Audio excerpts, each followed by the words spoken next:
Let us start.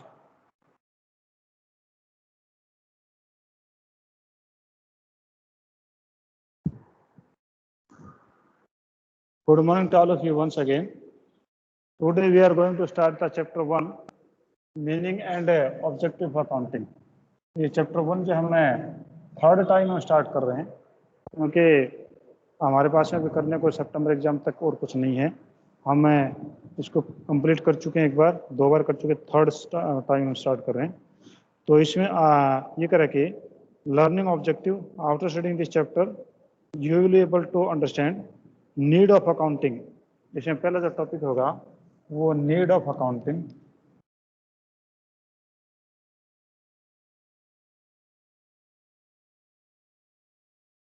Need of accounting. दूसरा है meaning of accounting.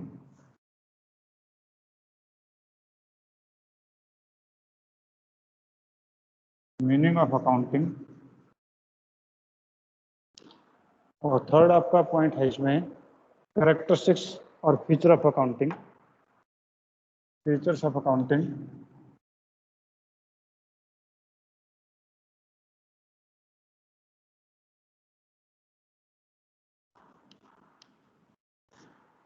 और चौथा आपके पास में पॉइंट जो इसमें होगा वो objective of accounting.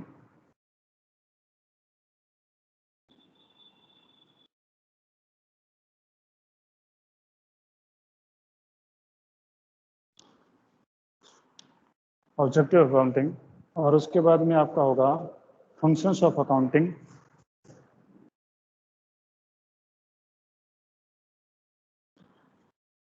Functions of accounting.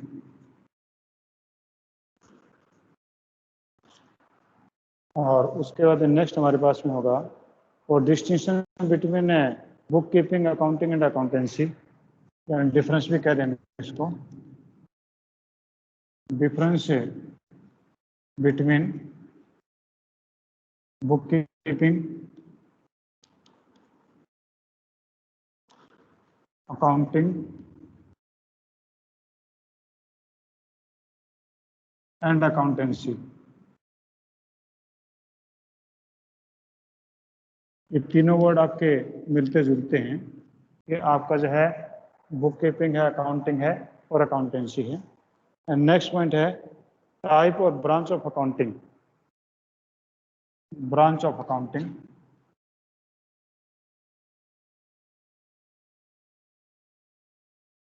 Branch of accounting. ठीक है जी। और नेक्स्ट आपके पास में होगा accounting as source of information. Accounting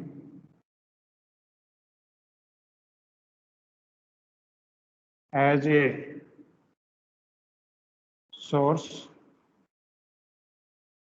source of information।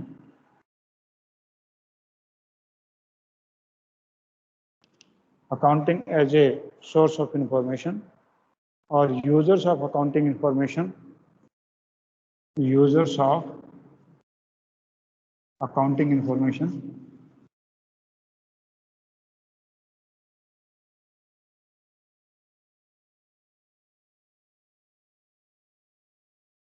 users of accounting information।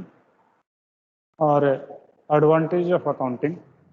10th है एडवांटेजेस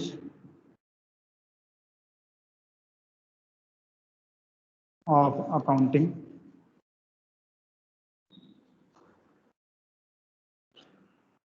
अकाउंटिंग और लिमिटेशन ऑफ अकाउंटिंग।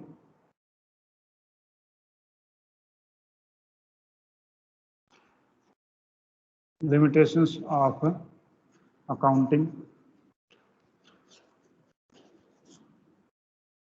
और नेक्स्ट पॉइंट है qualitative characteristics of accounting.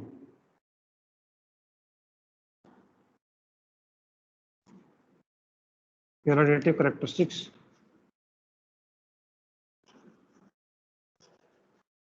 Of accounting. और लास्ट आपके पास में है रोल ऑफ अकाउंटिंग। तो आपके पास में ये 13 टाइप के टॉपिक है इसमें। Role of accounting. इसमें 13 टॉपिक हम इसमें डिस्कस करेंगे। तो एक बार फिर मैं आपको दोबारा सीन्स के बारे में जो है मैं थोड़ा सा बता दूं, उसके बाद हम इनको स्टार्ट करते हैं। सबसे पहला नीड ऑफ अकाउंटिंग, इसमें डिस्कस करेंगे कि आपके अकाउंटिंग की जरूरत क्या है। You are doing the business, you are purchasing the goods, you are selling the goods, तो फिर अकाउंटिंग की जरूरत क्या है, ठीक है, ये रीजन फाइंड आउट करेंगे। सेकंड आपके पास में है मीनिंग ऑफ अकाउंटिंग, अकाउंटिंग का मतलब क्या है। थर्ड है फीचर ऑफ अकाउंटिंग, अकाउंटिंग की फीचर्स या विशेषताएं क्या हैं। ऑब्जेक्टिव अकाउंटिंग, अकाउंटिंग का उद्देश्य क्या है, ठीक है। Functions of accounting, what are the functions of accounting, accounting क्या क्या काम करती है। Difference between bookkeeping, bookkeeping में, अकाउंटिंग में और अकाउंटेंसी में, तीनों के बीच में डिफरेंस क्या है ये भी हम देखेंगे। ब्रांच ऑफ अकाउंटिंग, अकाउंटिंग कितने टाइप की होती है, how many types it has. और accounting as a source of information means by accounting you get the information, how you can get the information, and advantage of accounting, accounting के फायदे क्या हैं, limitations of accounting, उसकी कमियां क्या हैं, और quantitative characteristics of accounting, accounting में गुणात्मक कौन सी चीज़ें हैं, और रोल ऑफ अकाउंटिंग, अकाउंटिंग का रोल क्या है। तो हम इन बातों पर हम डिस्कस करेंगे। तो पहले सबसे पहले कहता है कि नीड ऑफ अकाउंटिंग, अकाउंटिंग की नीड क्या है। तो हम कहते हैं कि eight the end of every year, ठीक है, हम साल के अंत में हर बिजनेसमैन ये जानना चाहता है कि how much profit he has earn और how much loss he has earn during the year, how much debtors और how much creditors he has to take और ही हैज टू पे, और how much capital he has invested at the start and how much capital is at the end of the year. और ये चीज़ें काफ़ी सारी information वो देखना चाहता है, तो वो कहाँ से मिलेंगी, तो वो आपके सारे के सारे आपके अकाउंटिंग जो उसकी सिस्टमेटिक रिकॉर्डिंग होती है। तो इसलिए पर नीड तो यही है कि वो एंड रिजल्ट देखना चाहता है एक बिजनेसमैन, तो उसके लिए ज़रूरी है। इसी प्रकार से अगर आप अकाउंटिंग जो सिस्टमेटिक तरीके से रखते हैं, तो बिजनेसमैन को ये पता चल जाता है कि साल के दौरान उसने how much purchase he made and how sale he has made, what are the total expenses and what are the profit और लॉस ड्यूरिंग द ईयर, और उसके साथ में what is the financial position of the business and how much GST has collected and how much GST he has paid. तो ये सारे की सारी चीज़ें हमें पता चल पाती हैं वो नीड ऑफ अकाउंटिंग से। तो पहले पॉइंट में आपके अकाउंटिंग की नीड क्यों है, क्योंकि every businessman want to know at the end of the any financial year that how much profit और loss he has incurred during the year, and how much purchase or how much sale or how much debtors and the creditors and what is the financial position of the business, that he want to know, and therefore it is the need of accounting that it will tell all the things to the businessman. Next है meaning of accounting, accounting का meaning क्या है, ठीक है। हम इसकी बात करें तो अकाउंटिंग का मीनिंग क्या है, तो हम ये देखें कि अकाउंटिंग जो है वो जो डेफिनेशन मैं ऊपर देता हूँ आपके लिए कि nearly every business enterprise has accounting system, it means collecting summarising. Accounting की डेफिनेशन क्या हुई, collecting summarising analysing reporting in monetary terms information about business. ये बिजनेस के जो इंफॉर्मेशन को कलेक्ट करना, समराइज करना, एनालाइज करना, रिपोर्टिंग करना इन मॉनेटरी टर्म, बातों में नहीं, मॉनेटरी टर्म में, monetary terms information about business, business की इंफॉर्मेशन को जो है वो मॉनेटरी टर्म में कलेक्ट करना, समराइज करना, उनको एनालाइज करना और रिपोर्ट करना, ठीक है। ये आपके जो है वो कहलाता है आपकी डेफिनेशन ऑफ या हम पे मीनिंग ऑफ अकाउंटिंग। ये मीनिंग ऑफ अकाउंटिंग हुआ कि means to collect, to summarise, to analyse, to report the monetary term of the business activities और बिजनेस इंफॉर्मेशन, ये सारे सारा का अकाउंटिंग कहलाता है। अब किस प्रकार से, if you purchase the goods then you sell it, it means when you purchase you get the information that you purchased the such goods at such rate, then you have made the sale, then at how much profit you sell it, it means the information you have collected, purchase and sale, and then you have made it summary how much amount you purchased, how much amount you sell, and Analyzing, then you make the analyzing that how much profit or loss you have incurred, and reporting means to record them or to report to the owners in term of money के अंदर उन्होंने उसको बताया था। तो ये आपकी क्या लाएगी, मीनिंग ऑफ अकाउंटिंग। नेक्स्ट है कैरेक्टरिस्टिक्स और फीचर ऑफ अकाउंटिंग। आपके फीचर्स ऑफ अकाउंटिंग कौन सी है, हम इस पॉइंट पे हम आ जाते हैं। तो हम इसकी जो फीचर्स हैं काफ़ी सारी हैं, हम उन फीचर्स के ऊपर आ जाते हैं। अभी जो फीचर मैंने बताई थी वो लगभग फीचर्स वही हैं, तो हम नीचे वाले को मैं रब कर देता हूँ और हम इसके नीचे इसके फीचर्स हैं हम उनको अभी एक्सप्लेन कर लेते हैं, ठीक है। और बाद में ये चीज़ें पॉइंट हम लिखते जाएंगे, उनको हम आगे आगे एक्सप्लेन करते जाएंगे, ठीक है। तो आपके अकाउंटिंग के फीचर्स यानी what the features, what are the main features of the accounting, we will discuss now in this topic. Then first feature of accounting is art as well as science.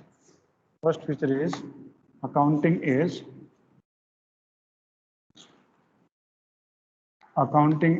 art as well as science. कि accounting जो है वो art के साथ साथ में वो एक साइंस भी है। Accounting as an art as well as an science. तो आपके अकाउंटिंग जो है उसको हमें ये नहीं कहते अकाउंटिंग जो वो एक चीज़ है, इसमें having both features, that is feature of art as well as the feature of science. तो आर्ट की बात करें तो आर्ट का मतलब क्या है, art is a technique of attaining some predetermined objective. यानी आर्ट क्या होती है, टेक्निक होती है। टेक्निक किस चीज़ की है, attaining some predetermined objective. Art accounting is art of recording, classifying, summarising business transactions with view to ascertain the net profit and the financial position of the business, ठीक है। यानी हम यूँ कहें कि आर्ट का मतलब किसी काम को अलग तरीके से करना, अच्छी तरीके से करना, वो आर्ट कहलाएगी। तो हम जिस प्रकार से हम देखते हैं कि हमारे बिजनेस ट्रांजेक्शंस हैं उनको रिकॉर्ड कैसे करेंगे, इनको लिखें कैसे, उनको क्लासीफाई यानी अकाउंट लेजर में कैसे ट्रांसफर करेंगे, समराइजिंग यानी उनका ट्रायल बैलेंस किस प्रकार से तैयार करेंगे, और किस प्रकार से आप उसके trading and profit loss account और बैलेंस शीट तैयार करके फाइनेंशियल पोजीशन बताएंगे। तो एक स्पेशल वे है। तो doing a job in a special way that is called as an art. तो हम देखते हैं कि अकाउंटिंग जो हम करते हैं तो वो किसी और दूसरे बंदे को नहीं आती, जो सिर्फ अकाउंट्स का बंदा वही कर सकता है। इसका मतलब he as an art of recording financial transactions, ठीक है जी। तो ये तो एज ए आर्ट हो गया। साइंस क्या होता है, साइंस का मतलब होता है सिस्टमेटिक बॉडी ऑफ नॉलेज, ठीक है। और उसका जो कॉज एंड इफेक्ट रिलेशनशिप आपका होता है कि साइंस में some incident take place somewhere and it has effect on another place. जिस प्रकार से थोड़े दिनों बाद आप देखेंगे कि आपके जम्मू कश्मीर के अंदर जो बर्फ़ गिरेगी और उसकी ठंड जो है आपके पंजाब और हरियाणा के अंदर काफ़ी ज़्यादा होगी, यानी उसका कॉज एंड इफेक्ट रिलेशनशिप आपका इस प्रकार से हो जाता है। तो ये करके आपका साइंस है। An organized body of knowledge which is based on certain specific principles are called science. In this respect, accounting is also science since it has an organized body of knowledge and based on certain specific principle of accounting standards. ठीक है। तो आपका जो है science इस प्रकार से some specific rules and regulations पे जो है बेस्ड है। Accounting is also based on some specific rules and regulations, and the rules we apply then there is a cause and having some effect. तो आपका जिस प्रकार से साइंस के प्रिंसिपल्स हैं उनमें कॉज एंड इफेक्ट रिलेशनशिप आता है, ठीक उसी प्रकार से अकाउंटिंग में आता है। तो फर्स्ट फीचर आपकी ये है कि accounting is a art as well as a science. तो पहली फीचर तो अकाउंटिंग जो आपकी आर्ट भी है और साइंस भी है। सेकंड है recording of financial transactions only, recording of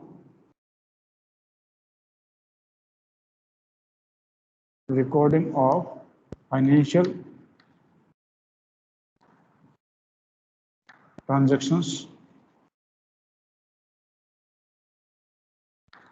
only means in business or in accounting we record on the financial transactions, we never record that things which having no financial value, जिनकी कोई financial value नहीं है हम उनको record कभी भी नहीं करते हैं।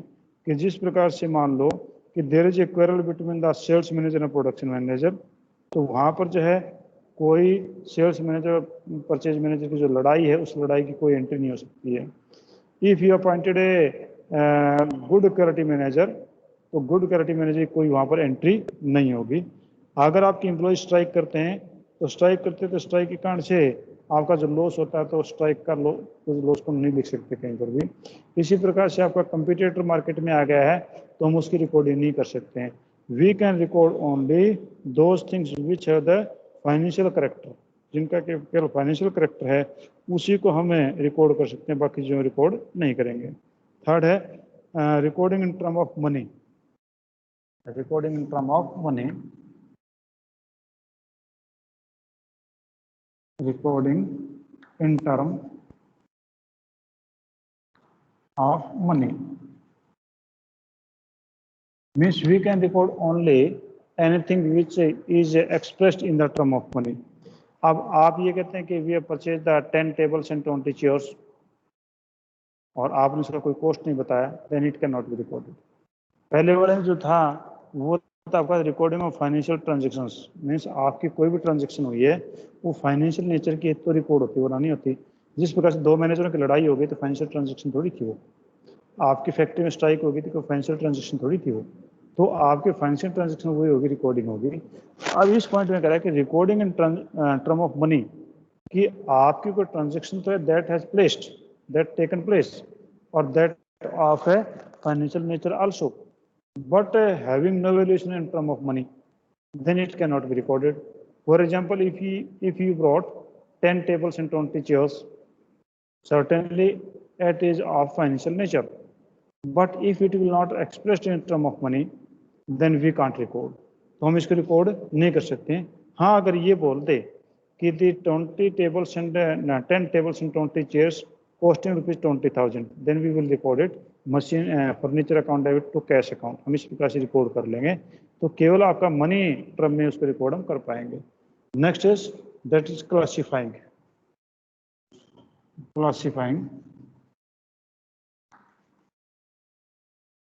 Classifying means after making the entry, after recording the journal in journal, then we classify it in the ledger. कि पहले आपने रिकॉर्डिंग की, रिकॉर्डिंग तो आपकी या तो जर्नल में होगी या आपकी सब्सिडरी बुक्स थी उनमें होगी, और उसके बाद में नेक्स्ट स्टेप आपके पास में आता है वो आपका आता जी क्लासिफाइंग, यानी you prepare the separate ledgers and according to the nature of the account the ledgers are prepared and then we make the balance of each ledger, and this is called as the classifying. Next is summarizing. Fifth is summarizing.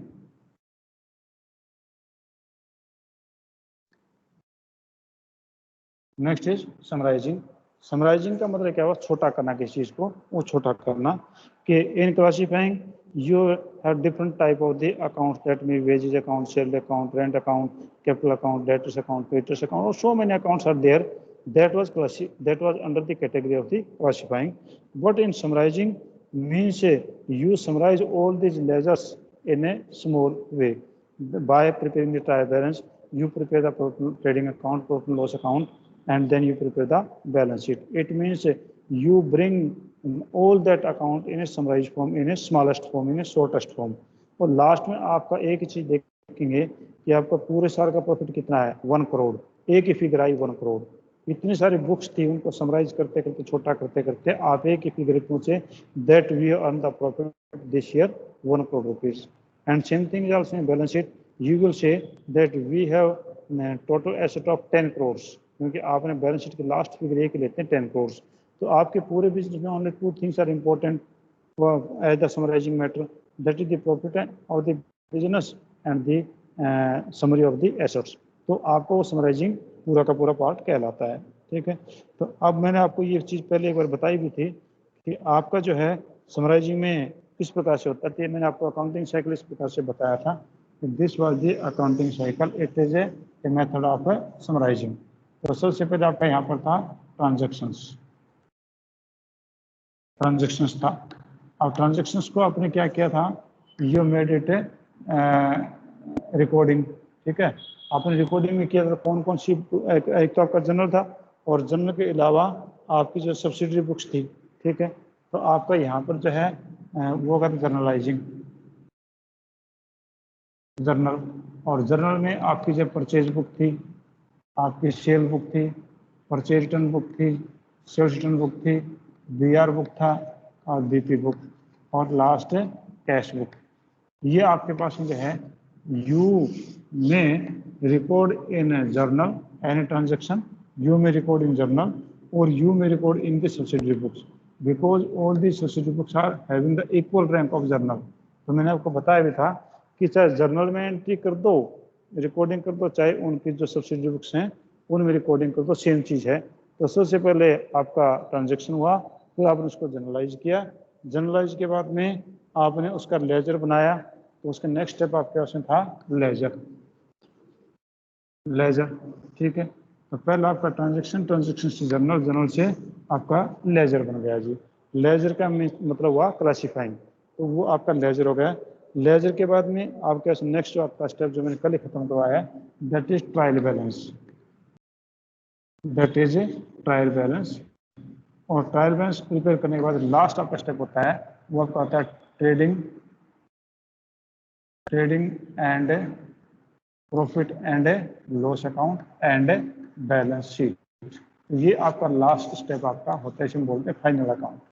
ठीक है, तो इस प्रकार से आपने देखा ये सारा का सारा काम समराइजिंग करने का हो गया, यानी आपके ट्रांजेक्शन हुई थी that take place, then these were recorded in journal और any subsidiary book, then these were transferred to ledger account, and then we will prepare the trial balance, and after it we will prepare the trial and trading account, profit and loss account and balance sheet.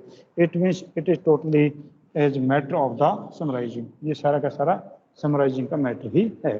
ठीक है जी, next आपके पास जो feature है sixth आपकी है interpretation of results. Sixth है interpretation of results. Interpretation of results, आपका रिजल्ट्स हैं उनका इंटरप्रिटेशन करना यानी उनकी व्याख्या करना, ये आपका इंटरप्रिटेशन कहलाता है। In accounting the results of the business are presented in such a manner, यानी आपका किस मैनर में कि आप ट्रेडिंग अकाउंट बनाते हैं, प्रॉफिट एंड लॉस अकाउंट बनाते हैं, बैलेंस शीट बनाते हैं, that the parties interested in the business of such as proprietors, managers, bank, creditors, employees can have the information about the profitability and the financial position of the business. कि आपका जो भी यहाँ पर जो है आपने ये समराइजेशन किया था, लास्ट में ये बनाया था, these are prepared in such a manner that these can be interpreted easily by the users। Users कौन कौन से होते हैं? ऑनर होते हैं, आपके मैनेजर्स होते हैं, आपके बैंकर्स होते हैं, आपके क्रेडिटर्स होते हैं, आपके जो है आउटसाइडर जो पार्टी जो वो होती हैं, तो वो सारे के सारे जो है इनका इंटरप्रिटेशन करके रिजल्ट वो ले सकते हैं। और लास्ट है कम्युनिकेटिंग। ठीक है, तो कम्युनिकेटिंग है के अंदर कौन सी चीजें आएंगी? सेवंथ आपका फीचर है कम्युनिकेटिंग। कम्युनिकेशन या कम्युनिकेटिंग यानी आप जो उनको आगे दूसरे लोगों को बताना, वो आपका कम्युनिकेशन कहलाता है। तो accounting attributes also include the communication of financial data to users who analyze them as per the individual requirement। यानी हम उनको कम्युनिकेट कर देंगे और वो डेटा उनको भेज देंगे और they can interpret them according to their use, क्योंकि every person has their different type of the use. one person may have the use according to their profitability, another person may have the use according to the financial position of the business। तो हर आदमी के अलग अलग वो चीज़ें हो सकती हैं। ठीक है, तो आपके पास में दोबारा से फिर बता दूं कि आज हम डिस्कस कर रहे हैं chapter first meaning and objective of accounting. ये हम 2 बार पहले कर चुके हैं, थर्ड टाइम में करवा रहा हूँ इसको। तो इसमें सबसे पहले हमारे पास नीड ऑफ अकाउंटिंग, अकाउंटिंग की नीड क्यों है? क्योंकि एवरी पर्सन और every businessman requires that at the end of the year how much he has earn और प्रॉफिट और loss, how much he has the pay to others and how much he has to take from others, and what is the total purchase, what is the total share, what are the total asset and liabilities of the business, means every businessman want to find out। तो इसलिए ये आपकी need है। Second है meaning of accounting. Accounting का मतलब क्या है? अकाउंटिंग का मतलब अभी मैंने आपको बताया था कि अकाउंटिंग का मतलब जो होता है वो आपका कि आपकी जो है collecting, summarising, analysing, reporting in the term of monetary question. तो मनी के रूप में कोई चीज़ को आप एनालाइज करना। फीचर्स, फीचर्स मैंने आपको जैसे 7 प्रकार की बताई हैं। accounting as an art as well as a science, recording of financial transaction only, recording in terms of money, or classifying, summarizing और interpreting the result and communication. ठीक है, तो ये आपके पास में थी। कोई पॉइंट इससे रिलेटेड आपका है तो आप मेरे से पूछिए, क्योंकि नेक्स्ट टॉपिक हम स्टार्ट नहीं कर पाएंगे, टॉपिक आपका बड़ा है तो वो आज कंप्लीट नहीं हो पाएगा, तो इसलिए हम उसको कल करेंगे। हाँ जी, इससे रिलेटेड कोई भी पॉइंट। अजय गर्ग क्लास में होगा शायद, अजय गर्ग बोलिए बेटा, क्लास में होंगे आप। Ishant, Ritika, yes sir. कोई प्रॉब्लम है बेटा? बेटा पूछिए मेरे से। No sir. नो हाँ जी, सर। ठीक है, मैं ओके थैंक यू। मैं दोबारा से शुरू किया है, आप इजीली इस चीज़ को दोबारा से करिए, बुक्स आपके निकाल लीजिए, बुक्स में से आप इन चीज़ों को पढ़िए साथ साथ में, और अगर आप अच्छी तरीके से करेंगे तो जल्दी में इस कोर्स को दोबारा तीसरी बार फिर पूरा करवा दूंगा, ताकि जो नए स्टूडेंट है या जिनको कन्फ्यूजन है वो भी क्लियर हो जाएगा। थ्योरी में कुछ आपको बोरिंग ज़रूर लगेगा, पर ये कुछ ज़्यादा लंबा चौड़ा नहीं, जल्दी जल्दी हम करवा देंगे, क्योंकि हम पहले कर भी चुके हैं, थोड़ा जल्दी हम करवा देंगे थ्योरी, ताकि आप बोर ना हो। और न्यूमेरिकल आपके इंटरेस्टिंग होती हैं, कोई दिक्कत नहीं है, तो कोशिश करेंगे जल्दी हम न्यूमेरिकल्स में पहुंच जाएं। ठीक है जी, तो आज हम इतना करते हैं। Thank you, have a nice day, कल फिर मिलेंगे। बोलिए बेटा।